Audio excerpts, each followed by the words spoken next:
ഭർത്താവ് കൊല്ലപ്പെട്ട വിവരം ആ അന്ധയായ യുവതി അറിയുന്നില്ല. അവൾ അവനെ പേര് വിളിച്ചെങ്കിലും മറുപടിയില്ല. പ്രതികരണമൊന്നും ലഭിക്കാതെ വന്നപ്പോൾ അവൾ കുളിക്കാൻ വേണ്ടി ബാത്റൂമിലേക്ക് പോയി. അതേസമയം ഒരാൾ കത്തിയും പിടിച്ച് ശബ്ദമുണ്ടാക്കാതെ ബാത്റൂമിനടുത്തേക്ക് നടന്നുവന്നു. യുവതി അന്ധയല്ലെന്നും അന്ധയാണെന്ന് നടിക്കുകയാണെന്നും അയാൾ സംശയിക്കുന്നു. അതിനാൽ അയാൾ ബാത്റൂമിന്റെ പുറത്തുനിന്ന് അവളുടെ ഓരോ ചലനവും നിരീക്ഷിച്ചു നിന്നു. യുവതി ഒരു ടവലെടുക്കാൻ വേണ്ടി നീങ്ങിയപ്പോൾ ആൾ അവളെ തടയാൻ വേണ്ടി പതുക്കെ ശ്രമിച്ചു. പക്ഷേ അവൾ പ്രതികരിച്ചില്ല. അവൾക്കൊന്നും അറിയാത്തതുപോലെയാണ് അവൾ പെരുമാറിയത്. അവൾ ശാന്തമായി ടവലെടുത്ത് ശരീരത്തിൽ ചുറ്റി ബാത്റൂമിൽ നിന്നും പുറത്തേക്ക് നടന്നു. ഇപ്പോൾ യുവതി ശരിക്കും അന്ധയാണെന്ന് ആൾക്ക് ബോധ്യമായി. യുവതി അവളുടെ പൂച്ചയെടുത്ത് മടിയിൽ വെച്ച് ഭക്ഷണം പാചകം ചെയ്യാൻ അടുക്കളയിലേക്ക് പോയി. ഭർത്താവിന്റെ മൃതദേഹം തറയിൽ കിടക്കുന്നതോ രക്തം തളം കെട്ടിക്കിടക്കുന്നതോ അവൾ അറിഞ്ഞിരുന്നില്ല. അവൾ തെന്നി വീഴുമ്പോൾ അവളുടെ കൈകളിൽ രക്തം തട്ടി. അപ്പോൾ അവൾക്ക് എന്തോ പന്തികേട് തോന്നി. അവൾ കൈകൊണ്ട് തറയിൽ തടവി. അപ്പോൾ ഒരു കാലിൽ തട്ടി. അതിനുശേഷം അടുത്ത് കിടന്ന കത്തിയിലും അവൾ തൊട്ടു. അതോടെ അവൾക്ക് പേടിയായി. അവൾ അടുക്കളയിൽ നിന്നും ഓടി രക്ഷപ്പെട്ടു.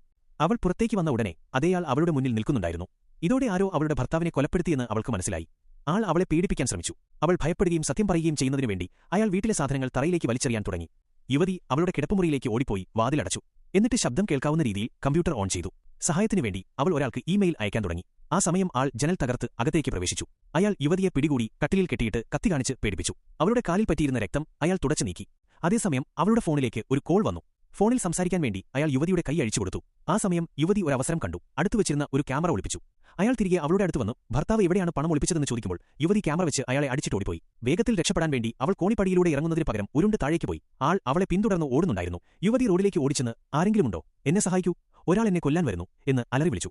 ഒരാൾ അവളെ സഹായിക്കാൻ വേണ്ടി വന്നു. പക്ഷേ അയാൾ അതേ ഗുണ്ടാസംഘത്തിലെ ആളാണെന്ന് യുവതിക്കറിയില്ലായിരുന്നു. അവർ ഒരുമിച്ച് യുവതിയെ അതേ വീട്ടിലേക്ക് തിരികെ കൊണ്ടുവന്നു. ഇപ്പോൾ അവർ വീണ്ടും ഭർത്താവ് എവിടെയാണ് പണം ഒളിപ്പിച്ചതെന്ന് ചോദിച്ചു. യുവതി എനിക്കൊന്നും അറിയില്ല എന്ന് മറുപടി പറഞ്ഞു. അപ്പോൾ അവരിലൊരാൾ ചുവരിലെ ഒരു ചിത്രം ശ്രദ്ധിച്ചു. അവർക്ക് സംശയം തോന്നി. അതിനാൽ അവർ ചിത്രം മാറ്റി നോക്കി. ചിത്രത്തിന് പിന്നിലായി ധാരാളം പണം ഒളിപ്പിച്ചു വെച്ചിരുന്നു.